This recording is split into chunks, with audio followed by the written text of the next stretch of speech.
कि बाबा साहब अम्बेडकर के विचारधारा और लिखे हुए संविधान को खत्म करना चाहती है और देश में संविधान की जगह बाबा गोवलकर का कानून को लागू करना चाहती है। बार बार संविधान खत्म करने की बात कौन दल के लोग करते हैं, चाहे उनका एमपी हो या मंत्री हो या केंद्र मंत्री।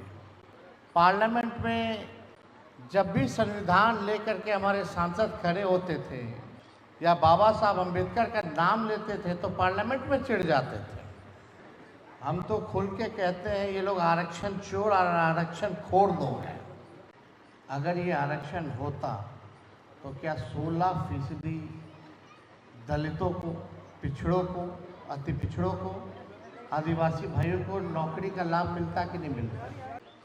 क्या अखिलेश जी मंदिर चले जाए तो मंदिर को धोया जाता है, मांझी जी चले जाए मंदिर तो धोया जाता है, मुख्यमंत्री रहे, अरे मुख्यमंत्री छोड़ो, प्रधानमंत्री भी चला जाए दलित समाज का या राष्ट्रपति तो गर्भमुख में घुसने नहीं दिया जाता है, अशुद्ध मानता है। छात्रों ने बड़े प्यार से जो है आमंत्रित किया आज जयंती के अवसर पर, और मेरा फर्ज बनता था कितने प्यार से जब छात्रों ने आमंत्रित किया है और एक संवाद का मौका दिया है अपने छात्रों से संवाद करने का, तो इस अपॉर्चुनिटी को हम खोए ना, बल्कि आप लोगों के बीच आकर के जयंती को भी मनाएं और अपनी बातों को भी आपके समक्ष रखने का काम करें। बाबा साहब अम्बेडकर का योगदान देश के निर्माण में क्या है ये किसी से छुपा नहीं है और ये बताने की भी ज़रूरत नहीं। हम नौजवान युवा पीढ़ियों को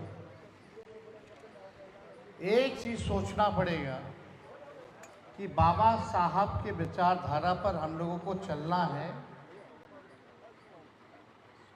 कि नहीं चलना। आज कई लोग ऐसे हैं, लोकतंत्र है और लोकतंत्र में सभी लोगों की अपनी अलग अलग विचारधारा है, कि बाबा साहब अम्बेडकर के विचारधारा और लिखे हुए संविधान को खत्म करना चाहती है और देश में संविधान की जगह बाबा गोवलकर का कानून को लागू करना चाहती है। अब निर्णय आप लोगों को करना है कि आप लोग बाबा साहब के संविधान को चाहते हैं या बाबा गोवलकर वाला नागपुरिया कानून चाहते हैं। यह तय आप लोगों को करना है। और बार बार, एक बार नहीं, बार बार हम दल का नाम लेना नहीं चाहेंगे। आप सब लोग होशमंद हो, होशियार हो। बार बार संविधान खत्म करने की बात कौन दल के लोग करते हैं, चाहे उनका एमपी हो या मंत्री हो या केंद्र मंत्री। और एक तो बड़े वाले नेता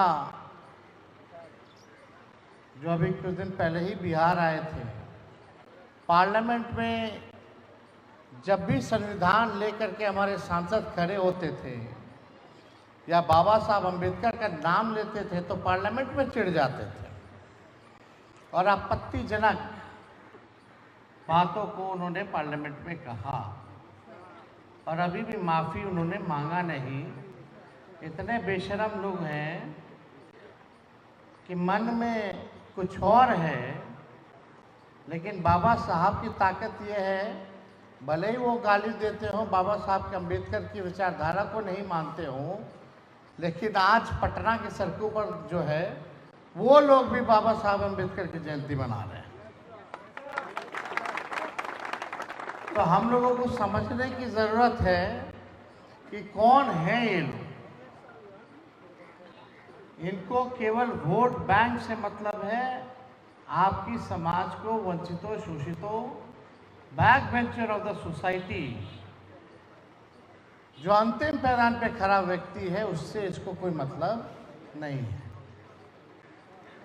हम तो खुल के कहते हैं ये लोग आरक्षण चोर और आरक्षण खोर दो है। 17 महीने हम लोगों की सरकार बनी, जाति आधारित गणना पूरे देश में पहली बार किसी राज्य में हुआ। हम लोगों ने आरक्षण की सीमा बढ़ाई 65% में दलितों का बढ़ा, पिछड़ों का बढ़ा, अति पिछड़ों का बढ़ा, आदिवासी भाइयों का बढ़ा, यानी 16% जो है हम लोगों ने आरक्षण बढ़ाया। और हम लोगों ने कैबिनेट से ये मांग की थी भारत सरकार से कि इसको अनुसूची 9 में डाल दिया जाए, शेड्यूल 9 में डाल दिया जाए, ताकि तमिलनाडु के तर्ज पे जो हमने आरक्षण बढ़ाया है वो सुरक्षित रहे। 9 महीना हो गया, 10 महीना हो गया, ये लोगों ने, केंद्र सरकार ने कोई कार्रवाई नहीं की। इधर हमारे चाचा जी पलट गए और जो हम लोगों ने आरक्षण बढ़ाया 16%, वो यूं का यूं, जिसका डर था कि कोर्ट कचहरी जाकर के फंसा देगा, वही हुआ। अब आप लोग छात्र लोग, तेजस्वी आया तो 5 लाख नौकरियां दी, 3 लाख नौकरी प्रक्रियाधीन कराई, जो बहालियां निकल रही हैं अभी। अगर ये आरक्षण होता तो क्या 16% दलितों को, पिछड़ों को, अति पिछड़ों को, आदिवासी भाइयों को नौकरी का लाभ मिलता कि नहीं मिलता? यानी ये लोग चाहते ही नहीं हैं कि हमारे दलित समाज के लोग या जिनका उत्पीड़न सदियों से लोगों ने किया है, ये लोग मुख्य धारा में आए। आज भी हम लोग देखते हैं कि अखिलेश जी मंदिर चले जाए तो मंदिर को धोया जाता है, मांझी जी चले जाए मंदिर तो धोया जाता है, मुख्यमंत्री रहे, अरे मुख्यमंत्री छोड़ो, प्रधानमंत्री भी चला जाए दलित समाज का या राष्ट्रपति, तो गर्भमुख में घुसने नहीं दिया जाता है, अशुद्ध मानता है। हम लोगों की लड़ाई इसी विचारधारा से है। और जो लोग सोचते हैं कि पैदाइशी सर्वश्रेष्ठ है, बहिष्कार होना चाहिए। जो लोग अपने आप को सर्वश्रेष्ठ समझते हैं पैदाइशी, हम पूछना चाहते हैं, उनका 4 हाथ है, चार हाथ है क्या? 2 दिमाग है, 2 मुंडी है? अरे भाई, सब तो इंसान ही है ना। मेरा भी 2 हाथ है, 2 पैर है, 1 मुंह है, 2 आँख है, 1 नाक है, 2 कान है, और सब भी यहाँ हमारे हैं, वैसे ही हैं सब।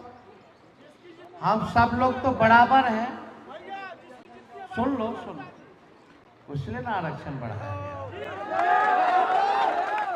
और हम तो कहते हैं कि इतने ही हिमायती भाजपा वाला लोग है, बिहार विधानसभा में कल ही ले आए,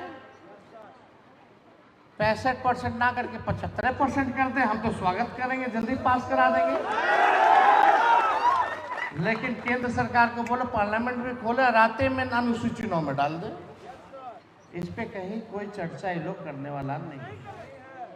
आप जाति आधारित गणना कराया, 94 लाख परिवार गरीब निकले, कितना? नेशनल दस्तक की आपसे गुजारिश है कि अगर इसको बचाना चाहते हैं तो नेशनल दस्तक को सब्सक्राइब